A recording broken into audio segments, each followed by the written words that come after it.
सातारा जिल्हा हा चव्हाण साहेबांच्या किसनवीरांच्या विचाराचा जिल्हा. आजपर्यंत सातारा जिल्ह्याने तेवढंच प्रेम चव्हाण साहेबांनंतर शरद पवार साहेबांवर केलेलं आहे. काही अपवाद वगळता हा जिल्हा कधी तुटला नव्हता, परंतु पक्ष फोडून हा जिल्हा तोडण्याचा प्रयत्न केला. मग आमच्यासारखे निष्ठावंत कायम राहिले. आज सातारा जिल्ह्यातल्या एका सुपुत्राला, एका सामान्य कुटुंबातल्या कार्यकर्त्याला आदरणीय पवारसाहेबांनी महाराष्ट्राचा प्रांताध्यक्ष करण्याचा निर्णय घेतला आणि पक्षाच्या माझ्या सर्व नेत्यांनी निर्णय घेतला आणि त्याचा आज चव्हाण साहेबांच्या भूमीवर जात असताना, या स्मृतीस्थळाला वंदन करण्यासाठी जात असताना आज साताऱ्यामध्ये माझं कार्यकर्त्यांनी उत्स्फूर्तपणे स्वागत केलेलं आहे. खरं म्हणता तर ही ऊर्जा आहे. भविष्य काळामध्ये लढण्याची प्रेरणा देणारी हे सत्कार आहे, स्वागत आहे. मी एवढंच सांगेल की साताऱ्याच्या सुपुत्राला दिलेला स्वाभिमानाला दिलेला सन्मान हा माझ्या सर्व सातारच्या जनतेने एक संधी माझ्यासारख्या कार्यकर्त्याला महाराष्ट्रामध्ये नेतृत्व करण्याची द्यावी आणि पाठबळ द्यावं एवढीच विनंती करतो. साहेब, राष्ट्रवादीचं विलगीकरण करण्याचं अजित पवार गटाचे नेते त्यांनी सांगितले केंद्र अध्यक्षांना की जर आम्ही विलगीकरण करायचं असेल तर आम्ही थेट भाजपला विचारू आणि त्यानंतरच विलगीकरणाचा प्रश्न आम्ही. आता कुठलाही प्रस्ताव सध्या नाही. कोण चर्चा का करते मला माहीत नाही. कदाचित मी प्रांताध्यक्ष झालोय, आज माझ्यावर जबाबदारी आहे.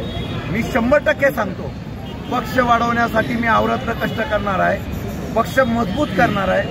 आणि म्हणून कोणी भाजपला कोणाला विचारायचंय, कोणाला काय करायचंय, कोणी काय करायचं हा त्यांचा प्रश्न आहे. त्यामुळे त्यांनी काय स्टेटमेंट दिलं याला मला महत्त्व नाही. मी माझ्या पक्षाची भूमिका घेऊन चालणार आहे. सत्या महाराष्ट्रामध्ये पक्ष मजबूत करायचा एवढं काम करण्याचं मी काम करणार आहे. वडेट्टीवारांचं हनी ट्रॅप प्रकरणाची माहिती सत्ताधाऱ्यांना पण आहे आणि विरोधकांना पण आहे. नेमकं काय ह्याच्यामुळे सत्ता पालट झाली होती मागील वेळेत असं बोललं जातं. कोणाचा? वडेट्टीवारांचा हनी ट्रॅप प्रकरण. वडेट्टीवार काय म्हणाले? हनी ट्रॅप जो झाला तो सत्ताधीश आणि त्याचबरोबर आत्ताचे जे विरोधक मला याच्याबद्दलची खरोखर काही माहिती नाही. पण जर अशा प्रकारचं काही सापडलं असेल सरकारला किंवा यंत्रणेला आणि त्याचा उपयोग करून जर अशा प्रकारे दबावाचं राजकारण करून जर करत असेल तर चुकीचं आहे. पूर्वीच्या सत्तेमध्ये असा बदल झाला का त्याचा खुलासा तर शासनाने करायला पाहिजे, गृह खात्याने करायला पाहिजे.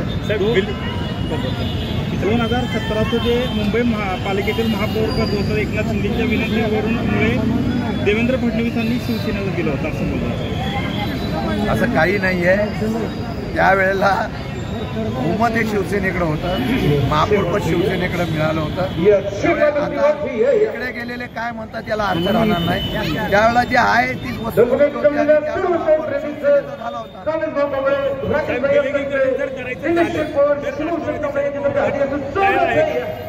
आता हा चर्चेचा विषय नाही.